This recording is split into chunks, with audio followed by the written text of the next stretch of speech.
ಹಾಸನ ಜಿಲ್ಲೆಯ ಮೊಸಳೆ ಹೊಸಳ್ಳಿಯ ಗಣೇಶ ಮೆರವಣಿಗೆ ವೇಳೆ ಭೀಕರ ದುರಂತ ಸಂಭವಿಸಿತ್ತು. ಟ್ರಕ್ ಹರಿದು ಮೃತಪಟ್ಟವರ ಸಂಖ್ಯೆ 10ಕ್ಕೆ ಏರಿಕೆಯಾಗಿದೆ. ನಿನ್ನೆ ಸಂಜೆ ಚಿಕಿತ್ಸೆ ಫಲಿಸದೆ 26 ವರ್ಷದ ಚಂದನ್ ಸಾವನ್ನಪ್ಪಿದ್ದಾರೆ.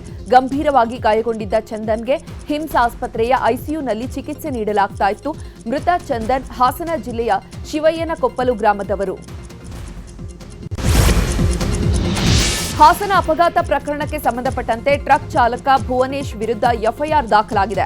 ಅಜಾಗರೂಕತೆ ಮತ್ತು ಅತಿ ವೇಗದ ಚಾಲನೆ ಸಾವಿಗೆ ಕಾರಣ ಆರೋಪದಡಿ ಗೊರೂರು ಠಾಣೆಯಲ್ಲಿ ಪ್ರಕರಣ ದಾಖಲಾಗಿದೆ. ಪೊಲೀಸರು ವಿಚಾರಣೆ ಮಾಡುತ್ತಿದ್ದಾರೆ.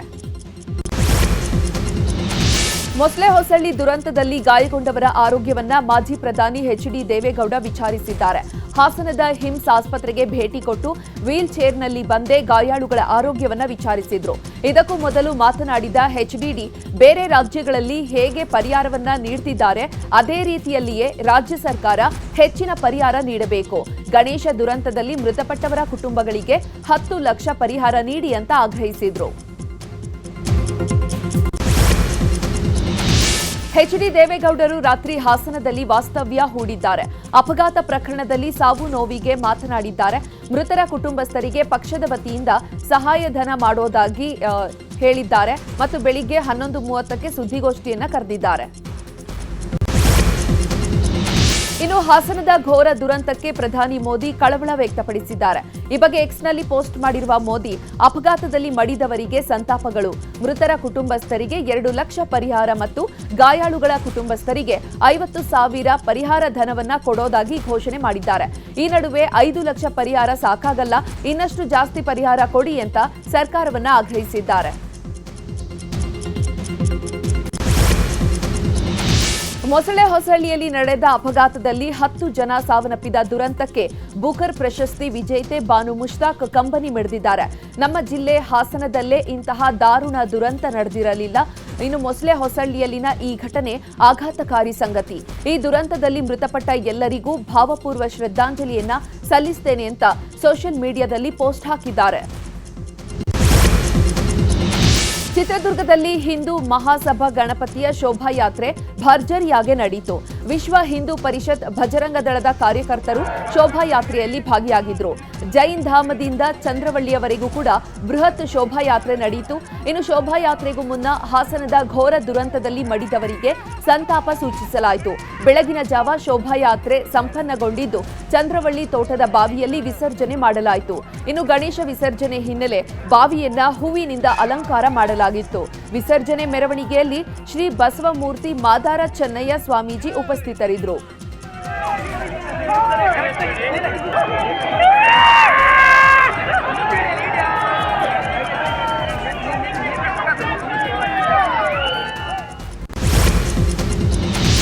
ಇತ್ತ ಯಾದಗಿರಿಯಲ್ಲಿ ನಡೆದ ಗಣೇಶ ಮೆರವಣಿಗೆಯಲ್ಲಿ ಯತ್ನಾಳ್ ಅಭಿಮಾನಿಗಳು ಯತ್ನಾಳ್ ಪರ ಘೋಷಣೆ ಕೂಗಿದ್ದಾರೆ. ಶಾಸಕ ಯತ್ನಾಳ್ ಫೋಟೋ ಹಿಡ್ಕೊಂಡು ಕುಣಿದಂತಹ ಯುವಕರು ಮುಂದಿನ ಮುಖ್ಯಮಂತ್ರಿ ಯತ್ನಾಳ್ ಅಂತ ಘೋಷಣೆ ಕೂಗಿ ಸಂಭ್ರಮಿಸಿದ್ರು.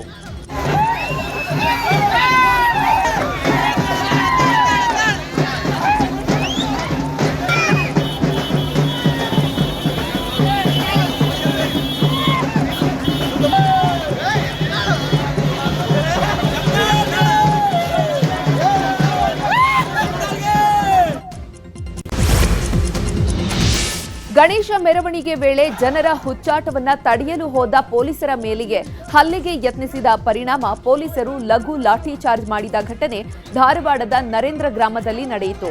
ಈ ವಿಚಾರವಾಗಿ ಧಾರವಾಡ ಗ್ರಾಮೀಣ ಇನ್ಸ್ಪೆಕ್ಟರ್ ವಿರುದ್ಧ ಕೇಂದ್ರ ಸಚಿವ ಪ್ರಹ್ಲಾದ್ ಜೋಶಿ ಆಕ್ರೋಶ ಹೊರಹಾಕಿದ್ದಾರೆ. ನರೇಂದ್ರ ಗ್ರಾಮದಲ್ಲಿ ಭಾಷಣದ ವೇಳೆ ಯಾರನ್ನ ಕೇಳಿ ಅವರು ಲಾಠಿ ಚಾರ್ಜ್ ಮಾಡಿದ್ರು ಅಂತ ಮೈಕ್ ಎಸೆದು ಪ್ರತಿಭಟನೆಗೆ ಕರೆ ಕೊಟ್ಟಿದ್ರು.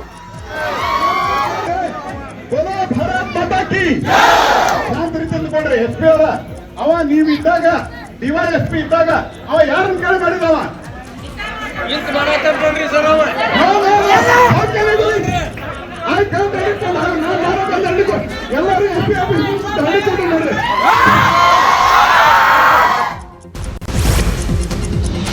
ಬೆಂಗಳೂರು ಬೆಂಗಳೂರಿನಲ್ಲಿ ನಾಳೆಯಿಂದ 3 ದಿನ ಕಾವೇರಿ ನೀರು ಬರಲ್ಲ. ಒಟ್ಟು 60 ಗಂಟೆಗಳ ಕಾಲ ನಗರದಲ್ಲಿ ನೀರು ಪೂರೈಕೆ ಬಂದ್ ಆಗಲಿದೆ. ಮನೆಗಳಿಗೆ ಹಾಗೂ ಕೈಗಾರಿಕೆಗಳಿಗೂ ಕೂಡ ನೀರು ಇರಲ್ಲ.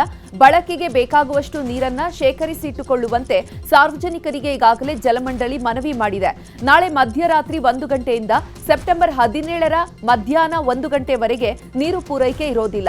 ಈ ಅವಧಿಯಲ್ಲಿ ನಗರದ ಎಲ್ಲ ಜಲರೇಚಕ ಯಂತ್ರ ಮತ್ತು ಕೊಳವೆ ಪೈಪ್ಗಳ ನಿರ್ವಹಣಾ ಕಾಮಗಾರಿ ನಡೆಸಲು ಜಲಮಂಡಳಿ ತೀರ್ಮಾನಿಸಿದೆ. ಸೋಷಿಯಲ್ ಮೀಡಿಯಾದಲ್ಲಿ ದರ್ಶನ್ ಪತ್ನಿ ವಿರುದ್ಧ ಅವಹೇಳನಕಾರಿ ಪೋಸ್ಟ್ ಹಾಕಿದ್ದ ವಿಚಾರವಾಗಿ ಮಹಿಳಾ ಆಯೋಗ ಕಮಿಷನರ್ಗೆ ಪತ್ರ ಬರೆದಿದ್ದೇ ತಡ ತನಿಖೆ ಚುರುಕುಗೊಂಡಿದೆ. ತನಿಖಾ ವರದಿಯನ್ನ ನೀಡುವಂತೆ ಕಮಿಷನರ್ಗೆ ಮಹಿಳಾ ಆಯೋಗ ಪತ್ರ ಬರೆದಿತ್ತು. ಹೀಗಾಗಿ ಪೊಲೀಸರು ತನಿಖೆಯನ್ನ ತೀವ್ರಗೊಳಿಸಿದ್ದಾರೆ. ಆದರೆ ದರ್ಶನ್ ಜೈಲಿಗೆ ಹೋದ್ಮೇಲೆ ವಿಜಯಲಕ್ಷ್ಮಿ ಸೈಲೆಂಟ್ ಆಗಿದ್ದಾರೆ. ನೋಟಿಸ್ ಕೊಟ್ಟರೂ ಕ್ಯಾರೆ ಅಂತಿಲ್ಲ. ಹೀಗಾಗಿ ವಿಜಯಲಕ್ಷ್ಮಿಗೆ 3ನೇ ನೋಟಿಸ್ ಕೊಡಲು ಪೊಲೀಸರು ಮುಂದಾಗಿದ್ದಾರೆ. ಚಿತ್ರದುರ್ಗದ ರೇಣುಕಾಸ್ವಾಮಿ ಕೊಲೆ ಕೇಸ್ನಲ್ಲಿ 2ನೇ ಬಾರಿಗೆ ದರ್ಶನ್ ಜೈಲು ಸೇರಿ ಇಂದಿಗೆ 1 ತಿಂಗಳಾಗಿದೆ. ಸುಪ್ರೀಂ ಕೋರ್ಟ್ನಲ್ಲಿ ಜಾಮೀನು ರದ್ದಾಗಿ ಕಾಟೇರನ ಪವಿತ್ರ ಗೌಡ ಸೇರಿದಂತೆ ಡಿ ಗ್ಯಾಂಗ್ ಜೈಲು ಪಾಲಾಗಿದ್ರು. ಈಗ 7 ಮಂದಿ ಆರೋಪಿಗಳು ಜೈಲು ಸೇರಿ ಇವತ್ತಿಗೆ 1 ತಿಂಗಳಾಗಿದೆ.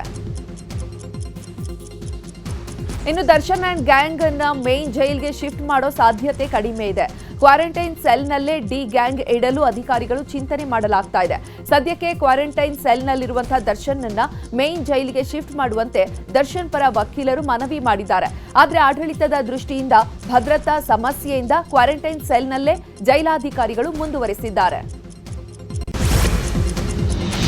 ಬೆಳಗಾವಿಯಲ್ಲಿ ಇಂದು ಧನಲಕ್ಷ್ಮಿ ಸಹಕಾರಿ ಸಕ್ಕರೆ ಕಾರ್ಖಾನೆಯ ಚುನಾವಣೆ ಮತದಾನ ನಡೆಯಲಿದೆ.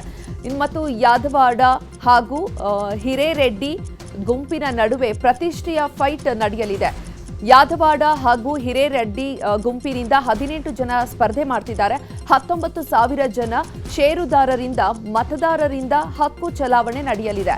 ರಾಮದುರ್ಗದ ಈರಮ್ಮ ಯಾದವಾಡ ಡಿಗ್ರಿ ಕಾಲೇಜಿನಲ್ಲಿ ಮತದಾನ ನಡೆಯಲಿದೆ.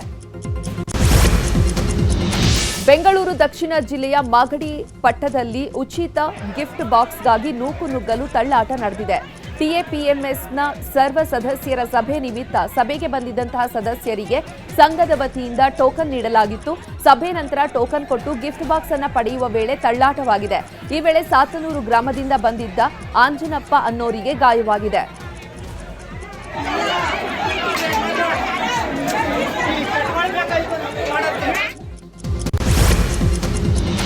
ಗದಗ ಜಿಲ್ಲೆ ನರಗುಂದ ತಾಲೂಕಿನ ಸರ್ಕಾರಿ ಶಾಲೆಯ ಮಕ್ಕಳ ಸಮಸ್ಯೆ ಕೇಳೋರೆ ಇಲ್ಲದಂತಾಗಿದೆ. ಶಾಲೆ ಆರಂಭವಾಗಿ 3 ತಿಂಗಳಾದರೂ ಮಕ್ಕಳಿಗೆ ಶೂ, ಸಾಕ್ಸ್ ಇನ್ನೂ ವಿತರಣೆ ಆಗಿಲ್ಲ. ನರಗುಂದ ತಾಲೂಕಿನಾದ್ಯಂತ ಸಾವಿರಾರು ಮಕ್ಕಳು ವ್ಯಾಸಂಗ ಮಾಡ್ತಿದ್ದಾರೆ. ಆದರೆ ಶೂ, ಸಾಕ್ಸ್ ನೀಡದ ಕಾರಣ ಮಳೆ ಬಿಸಿಲಿನಲ್ಲಿ ವಿದ್ಯಾರ್ಥಿಗಳು ಬರಿಗಾಲಿನಲ್ಲಿ ನಡೆಯುವಂತಾಗಿದೆ. ಶಿಕ್ಷಣ ಇಲಾಖೆಯ ನಿರ್ಲಕ್ಷ್ಯಕ್ಕೆ ಶಾಲಾ ಮಕ್ಕಳು ಪರದಾಡುವಂತಾಗಿದೆ. ಕೂಡಲೇ ಶಿಕ್ಷಣ ಇಲಾಖೆ ಅಧಿಕಾರಿಗಳು ಎಚ್ಚೆತ್ತುಕೊಂಡು ಶೂ, ಸಾಕ್ಸ್ ವಿತರಣೆ ಮಾಡಬೇಕಾಗಿದೆ.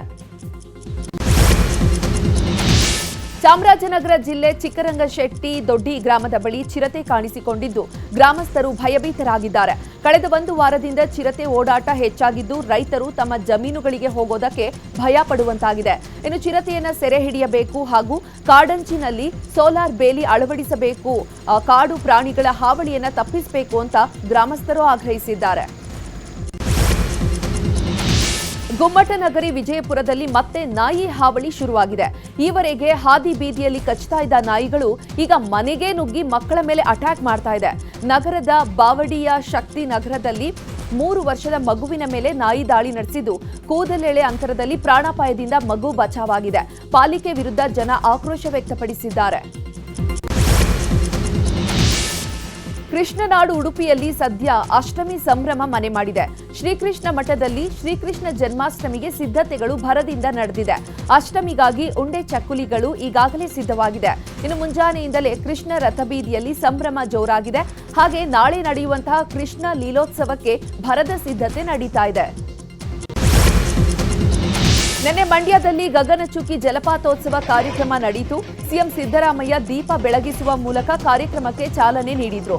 ಕಾರ್ಯಕ್ರಮದಲ್ಲಿ ಸಚಿವ ಚಲುವರಾಯಸ್ವಾಮಿ, ಶಾಸಕ ನರೇಂದ್ರ ಸ್ವಾಮಿ ಮತ್ತು ಶಾಸಕ ಗಣಿಗ ರವಿಕುಮಾರ್, ರಮೇಶ್ ಬಂಡಿಸಿದ್ದೇಗೌಡ ಸೇರಿದಂತೆ ಅನೇಕರು ಭಾಗಿಯಾಗಿದ್ದರು. ಇನ್ನು ಕಾರ್ಯಕ್ರಮದಲ್ಲಿ ಮಾತನಾಡಿದ ಸಿಎಂ ಸಿದ್ದರಾಮಯ್ಯ, ಗಗನಚುಕ್ಕಿ ಜಲಪಾತೋತ್ಸವ ಕಾರ್ಯಕ್ರಮದಲ್ಲಿ ಅತ್ಯಂತ ಸಂತೋಷದಿಂದ ಭಾಗಿಯಾಗಿದ್ದೇನೆ. ಪ್ರತಿ ವರ್ಷ ಜಲಪಾತೋತ್ಸವವನ್ನು ಸರ್ಕಾರ ಮಾಡ್ತಾ ಇದೆ.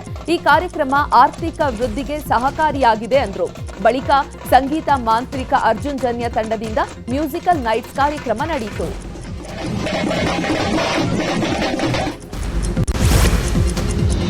ಹಿಮಾಚಲ ಪ್ರದೇಶದಲ್ಲಿ ಮತ್ತೆ ಮೇಘಸ್ಫೋಟ ಸಂಭವಿಸಿದೆ. ಬಿಲಾಸ್ಪುರ ಜಿಲ್ಲೆಯ ಗುತ್ರಹಾನ್ ಗ್ರಾಮಕ್ಕೆ ಮೇಘಸ್ಫೋಟ ಅಪ್ಪಳಿಸಿದೆ. 10 ಮನೆಗಳಿಗೆ ಹಾನಿಯಾಗಿದ್ದು, ನೂರಾರು ವಾಹನಗಳ ಅವಶೇಷಗಳಡಿ ಸಿಲುಕಿವೆ. ಇನ್ನು ಅಪಾರ ಪ್ರಮಾಣದ ಕೃಷಿ ಭೂಮಿಯೂ ಹಾಳಾಗಿದೆ. ಪ್ರಧಾನಿ ಮೋದಿ ಬಿಬ್ಬೆ, ಮಿಜೋರಾಂ ಮತ್ತು ಮಣಿಪುರಕ್ಕೆ ಭೇಟಿ ನೀಡಿದ್ರು. ಒಟ್ಟು 9,000 ಕೋಟಿ ಮೌಲ್ಯದ ಅಭಿವೃದ್ಧಿ ಯೋಜನೆಗಳಿಗೆ ಶಂಕುಸ್ಥಾಪನೆ ಮತ್ತು ಉದ್ಘಾಟನೆ ನೆರವೇರಿಸಿದ್ರು. ಮೊದಲು ಮಿಜೋರಾಂಗೆ ಭೇಟಿ ಕೊಟ್ಟು ಹಲವು ಅಭಿವೃದ್ಧಿ ಯೋಜನೆಗಳಿಗೆ ಚಾಲನೆ ನೀಡಿದ್ರು. 51.38 ಕಿಲೋಮೀಟರ್ ಉದ್ದದ ಮಿಜೋರಾಂನ ಮೊದಲ ರೈಲು ಮಾರ್ಗವನ್ನು ಉದ್ಘಾಟಿಸಿದ್ರು. ಜೊತೆಗೆ ಐಜ್ವಾಲ್ ದೆಹಲಿ ಮತ್ತು ಐಜ್ವಾಲ್ ಗುವಾಹಟಿ, ಐಜ್ವಾಲ್ ಕೋಲ್ಕತ್ತಾ ಎಕ್ಸ್ಪ್ರೆಸ್ ರೈಲುಗಳಿಗೆ ಹಸಿರು ನಿಶಾನೆ ತೋರಿದ್ರು. ಮಿಜೋರಾಂ ಬಳಿಕ ಹಿಂಸಾಚಾರ ಪೀಡಿತ ಮಣಿಪುರ ರಾಜ್ಯಕ್ಕೆ ಭೇಟಿ ಕೊಟ್ಟರು ಮತ್ತು ಚೂರಾಚಂದ್ಪುರನಲ್ಲಿ 7,300 ಕೋಟಿ ರೂಪಾಯಿ ಮೊತ್ತದ ಅಭಿವೃದ್ಧಿ ಕಾಮಗಾರಿಗಳಿಗೆ ಚಾಲನೆ ನೀಡಿದ್ರು. ಇದಕ್ಕೂ ಮೊದಲು ಕುಕಿ ಮತ್ತು ಮೈತೇಹಿ ಸಮುದಾಯದ ಸಂತ್ರಸ್ತರನ್ನ ಭೇಟಿಯಾಗಿ ಸಂವಾದ ನಡೆಸಿದ್ರು. ಸಮಾವೇಶ ಉದ್ದೇಶಿಸಿ ಮಾತನಾಡಿದ ಮೋದಿ, ಮಣಿಪುರ ನಮ್ಮ ದೇಶದ ಕಿರೀಟ. ನಾನು ನಿಮ್ಮೊಂದಿಗಿದ್ದೇನೆ. ರಾಜ್ಯದಲ್ಲಿ ಶಾಂತಿ ಕಾಪಾಡುವಂತೆ ಮಣಿಪುರದ ಜನತೆಗೆ ಮೋದಿ ಮನವಿ ಮಾಡಿದ್ರು. ಹಿಂಸಾಚಾರ ಮತ್ತು ಗಲಭೆಗಳ ನಂತರ ಇದೀಗ ನೇಪಾಳದಲ್ಲಿ ಶಾಂತಿ ನಿಧಾನವಾಗಿ ಮರಳ್ತಾ ಇದೆ. ಇನ್ನು ಮೊನ್ನೆ ರಾತ್ರಿಯಿಂದ ನೇಪಾಳದಲ್ಲಿ ಸುಶೀಲಾ ಕಾರ್ಕಿ ನೇತೃತ್ವದ ಮಧ್ಯಂತರ ಸರ್ಕಾರ ರಚನೆಯಾಗಿದೆ. ಈ ಬೆನ್ನಲ್ಲೇ ರಾಜಧಾನಿ ಕಠ್ಮಂಡುವಿನಲ್ಲಿ ನಿನ್ನೆ ಬೆಳಿಗ್ಗೆಯಿಂದಲೇ ನಿಷೇಧಾಜ್ಞೆ ತೆಗೆದುಹಾಕಲಾಗಿದೆ. ಜನಜೀವನ ಸ್ವಲ್ಪ ಮಟ್ಟಿಗೆ ಸಹಜ ಸ್ಥಿತಿಗೆ ಬರ್ತಿದೆ. ಭಾರತ, ಚೀನಾ ಹಾಗೂ ರಷ್ಯಾ ಜೊತೆಗಿನ ಸ್ನೇಹ ಸಂಬಂಧ ನೋಡಿ ಅಮೆರಿಕ ಅಧ್ಯಕ್ಷ ಟ್ರಂಪ್ಗೆ ಟೆನ್ಷನ್ ಆಗಿದೆ ಎನ್ನಲಾಗಿದೆ. ರಷ್ಯಾ ಉಕ್ರೇನ್ ಯುದ್ಧವನ್ನ ಕೊನೆಗೊಳಿಸಲು ನ್ಯಾಟೋ ಸದಸ್ಯ ರಾಷ್ಟ್ರಗಳು ರಷ್ಯಾದಿಂದ ತೈಲ ಖರೀದಿ ಮಾಡುವುದನ್ನು ನಿಲ್ಲಿಸಬೇಕು ಅಂತ ಅವರು ಹೇಳಿದ್ದಾರೆ. ಭಾರತ ಮತ್ತು ಚೀನಾ ಮೇಲೆ ಬೇರೆ ಬೇರೆ ರಾಷ್ಟ್ರಗಳು ಕಠಿಣ ಸುಂಕ ವಿಧಿಸಬೇಕು ಅಂತ ಅವರು ಹೇಳಿದ್ರು. ಇನ್ನು ರಷ್ಯಾದ ಮೇಲೆ ಚೀನಾದ ಪ್ರಭಾವವನ್ನ ಕಡಿಮೆ ಮಾಡಲು ನ್ಯಾಟೋ ಸದಸ್ಯರು ಚೀನಾದ ಮೇಲೆ 50% ಇಂದ 100% ರಷ್ಟು ಕಡಿತ ಸುಂಕಗಳನ್ನು ವಿಧಿಸಬೇಕು ಅಂತ ಅವರು ತಮ್ಮ ಸಾಮಾಜಿಕ ಜಾಲತಾಣದಲ್ಲಿ ಪೋಸ್ಟ್ ಮಾಡಿದ್ದಾರೆ. ಏಷ್ಯಾ ಕಪ್ ಕ್ರಿಕೆಟ್ ಟೂರ್ನಿಯ ಬಹು ನಿರೀಕ್ಷಿತ ಭಾರತ ಪಾಕಿಸ್ತಾನ ನಡುವಿನ ಪಂದ್ಯ ಇಂದು ದುಬೈನಲ್ಲಿ ನಡೆಯಲಿದೆ. ಪಹಲ್ಗಾಮ್ ಮೇಲೆ ಉಗ್ರರ ದಾಳಿ ಬಳಿಕ ತೀವ್ರ ವಿರೋಧದ ನಡುವೆ ಭಾರತ ಹಾಗೂ ಪಾಕಿಸ್ತಾನದ ನಡುವೆ ನಡೀತಾ ಇರುವಂತಹ ಮೊದಲ ಮ್ಯಾಚ್ ಇದು. ರಾತ್ರಿ 8 ಗಂಟೆಗೆ ಹೈ ವೋಲ್ಟೇಜ್ ಪಂದ್ಯ ಶುರುವಾಗಲಿದೆ. ಈ ನಡುವೆ ಎಲ್ಲಾ ಟೀಕೆಗಳನ್ನ ಬದಿಗೊತ್ತಿ ಪಂದ್ಯವನ್ನ ಎಂಜಾಯ್ ಮಾಡುವಂತೆ ಪಾಕಿಸ್ತಾನದ ಮಾಜಿ ವೇಗಿ ವಾಸಿಂ ಅಕ್ರಮ್ ಕ್ರಿಕೆಟ್ ಪ್ರೇಮಿಗಳಲ್ಲಿ ಕಿವಿ ಮಾತು ಹೇಳಿದ್ದಾರೆ.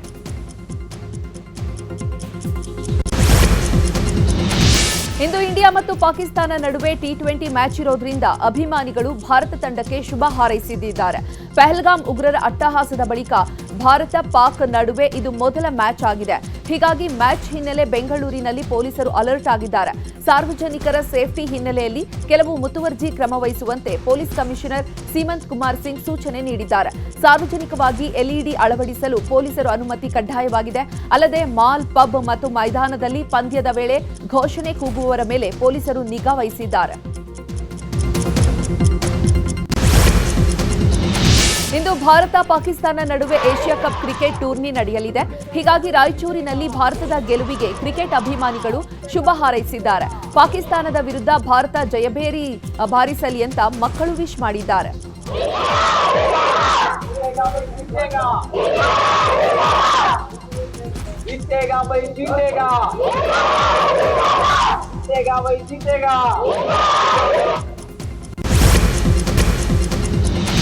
ಇಸ್ರೇಲ್ ದಾಳಿಯಿಂದ ತತ್ತರಿಸಿರುವಂತಹ ಪ್ಯಾಲೆಸ್ತೇನ್ನಲ್ಲಿ ಶಾಂತಿ ಸ್ಥಾಪಿಸುವ ಮಹತ್ವದ ನಿರ್ಣಯಕ್ಕೆ ಭಾರತ ಸಹಿತ 142 ದೇಶಗಳು ಸಹಿ ಹಾಕಿವೆ. ವಿಶ್ವಸಂಸ್ಥೆಯಲ್ಲಿ ಫ್ರಾನ್ಸ್ ಮಂಡಿಸಿದ ಈ ನಿರ್ಣಯವನ್ನ 142 ರಾಷ್ಟ್ರಗಳ ಪರವಾಗಿ ಮತ ಚಲಾಯಿಸಿದ್ದಾರೆ. ಇನ್ನು 10 ರಾಷ್ಟ್ರಗಳು ವಿರುದ್ಧವಾಗಿ ಮತ ಚಲಾಯಿಸಿವೆ. ಬ್ರಿಟನ್ನಲ್ಲಿ ಭಾರತ ಮೂಲದ 20 ವರ್ಷದ ಸಿಖ್ ಯುವತಿ ಮೇಲೆ 2 ಪುರುಷರು ಸಾಮೂಹಿಕ ಅತ್ಯಾಚಾರ ಎಸಗಿದ್ದಾರೆ.